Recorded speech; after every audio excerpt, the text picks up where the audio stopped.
ہیں جو آپ سے پہلے اتاری گئی. آپ سے پہلے مراد آپ صلی اللہ علیہ وسلم مراد ہے.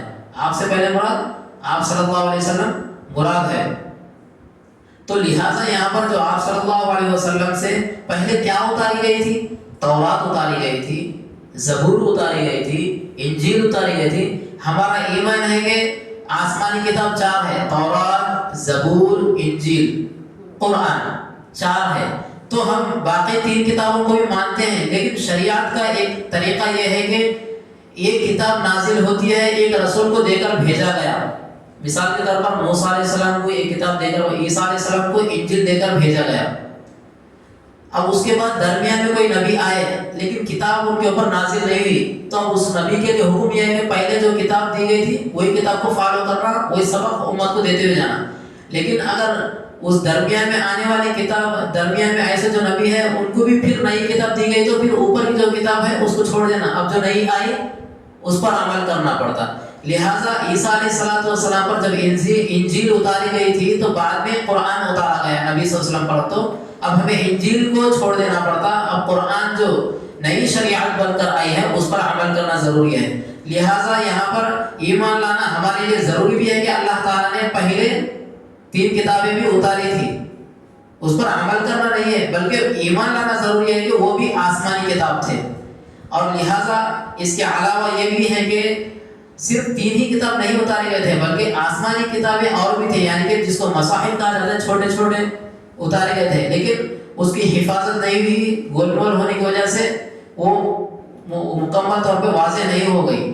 لہٰذا اللہ تعالیٰ نے وَإِنَّا لَهُ لَحَافِظٌ، یعنی کہ ہم قرآن کی قیامت تک حفاظت کرنے والے ہیں. اللہ تعالیٰ نے فرمایا جس کی وجہ سے ہمارے پاس جو آپ صلی اللہ علیہ وسلم پر قرآن اتارا تھا آج تک ہو بہو ویسا ہی نقل کیا گیا ہے جو پہلے دور میں تھا. اس لیے کہ اللہ تعالیٰ نے اس کا وعدہ دیا کہ اس کی حفاظت ہم کرنے والے ہیں. جب اس کی حفاظت کرنے کی ضرورت پڑی تو کسی کے سینوں میں منتقل کر دیا، کتابوں کے ذریعے سے سامنے لایا گیا. تو پہلے کتابوں پر بھی ہمارے اوپر ضروری ہے کہ ایمان لانا. اور وما انزل من قبلک، جو آپ صلی اللہ علیہ وسلم پر اتاری گئے اور آپ صلی اللہ علیہ وسلم سے پہلے اتارے گئے ان کے اوپر بھی ایمان لانا ضروری ہے. یہاں پر ایک چیز بھی دیکھنا ضروری ہے. یہاں پر یہ دیکھیے کہ یہاں پر یہ کہا گیا کہ جو آپ سے پہلے اتاری گئی اور آپ پر اتاری گئی.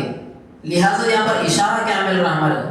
آپ پر اتاری گئی لیکن آپ کے بعد بھی اتارے جائے گی بول کر نہیں کہا گیا. اس کا مطلب یہ ہے کہ آخری قرآن یہی ہے، آخری کتاب یہی ہے، اس کے بعد اور ایک اتارے جانے والی نہیں ہے. لہٰذا اگر کوئی موجودہ دور میں میں نئی کتاب لے کر آیا ہوں، میرا بھی ایک نیا کلام ہے، اگر کوئی پیش کرے گا تو اس کا دعویٰ کرنا یہ کیا ہے؟ باطل ہے، درست نہیں ہے، گمراہی ہے. وہ یہ اشارہ مل رہا. وَبِالْآخِرَةِ هُمْ يُوقِنُونَ، اور آخرت پر یہ لوگ یقین بھی رکھتے ہیں. آخرت پر یقین رکھنا مطلب مرنے کے بعد ہمارا حساب کتاب ہوگا، مرنے کے بعد ہمیں دوبارہ اٹھایا جائے گا، مرنے کے بعد جنت بھی ہے، جہنم بھی ہے، اس پر یقین بھی رکھنا چاہیے. اولئک علی ھدی من ربہم، یہی لوگ ہیں جو ہدایت پر ہے ان کے رب کی طرف سے. جو لوگ غیب کے باتوں پر یقین رکھتے ہیں، ایمان لاتے ہیں، یہی لوگ کیا ہے؟ ہدایت پر ہے، حق پر ہے. ان لوگوں کی تعریف ہوئی مکمل.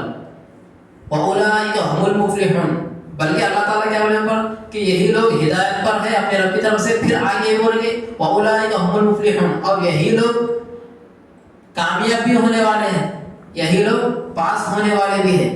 پھر آگے سے پھر دوسرے لوگوں کی تعریف کر رہی ہے. یہاں سے دوسرے لوگ یعنی کہ ایک فاسقین کی تعریف ہو رہی ہے، فاسقین کے بارے میں